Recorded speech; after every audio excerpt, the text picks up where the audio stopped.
एक युवती बगीचे में बहुत गुस्से में बैठी थी। पास ही एक बुजुर्ग बैठे थे। उन्होंने उस परेशान युवती से पूछा, क्या हुआ बेटी, क्यों इतना परेशान हो? युवती ने गुस्से में अपने पति की गलतियों के बारे में बताया। बुजुर्ग ने मंद मंद मुस्कुराते हुए युवती से पूछा, बेटी क्या तुम बता सकती हो तुम्हारे घर का नौकर कौन है? युवती ने हैरानी से पूछा, क्या मतलब? बुजुर्ग ने कहा, तुम्हारे घर की सारी जरूरतों का ध्यान रखकर उनको पूरा कौन करता है? युवती, मेरे पति। बुजुर्ग ने पूछा, तुम्हारे खाने पीने की और पहनने ओढ़ने की जरूरतों को कौन पूरा करता है?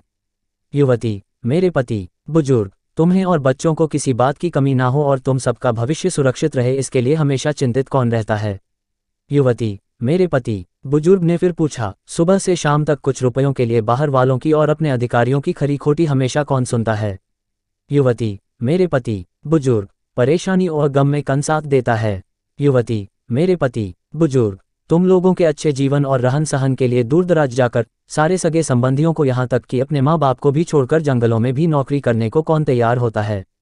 युवती, मेरे पति। बुजुर्ग, घर के गैस बिजली पानी मकान मरम्मत एवं रख रखाव सुख सुविधाओं दवाइयों किराना मनोरंजन भविष्य के लिए बचत बैंक बीमा अस्पताल स्कूल कॉलेज पास पड़ोस ऑफिस और ऐसी ही ना जाने कितनी सारी जिम्मेदारियों को एक साथ लेकर कौन चलता है? युवती, मेरे पति। बुजुर्ग, बीमारी में तुम्हारा ध्यान और सेवा कौन करता है? युवती, मेरे पति। बुजुर्ग बोले, एक बात और बताओ, तुम्हारे पति इतना काम और सबका ध्यान रखते हैं, क्या कभी उसने तुमसे इस बात के पैसे लिए? युवती, कभी नहीं। इस बात पर बुजुर्ग बोले कि पति की एक कमी तुम्हें नजर आ गई मगर उसकी इतनी सारी खूबियां तुम्हें कभी नजर नहीं आई। मानो न मानो, जब तुम दुखी हो तो वो तुम्हें कभी अकेला नहीं छोड़ेगा। वो अपने डैक अपने ही मन में रखता है लेकिन तुम्हें नहीं बताता ताकि तुम दुखी ना हो। हर वक्त हर दिन तुम्हें कुछ अच्छी बातें सिखाने की कोशिश करता रहता है ताकि वो कुछ समय शांति के साथ घर पर व्यतीत कर सके और दिन भर की परेशानियों को भुला सके।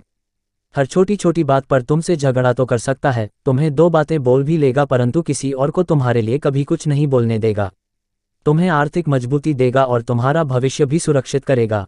कुछ भी अच्छा ना हो फिर भी तुम्हें यही कहेगा, चिंता मत करो, सब ठीक हो जाएगा। माँ बाप के बाद तुम्हारा पूरा ध्यान रखना और तुम्हें हर प्रकार की सुविधा और सुरक्षा देने का काम करेगा। तुम्हें समय का पाबंद बनाएगा। तुम्हें चिंता ना हो इसलिए दिन भर परेशानियों में घिरे होने पर भी तुम्हारे 15 बार फोन करने पर भी सुनेगा और हर समस्या का समाधान करेगा। चूंकि पति ईश्वर का दिया एक स्पेशल उपहार है इसलिए उसकी उपयोगिता जानो और उसकी देखभाल करो।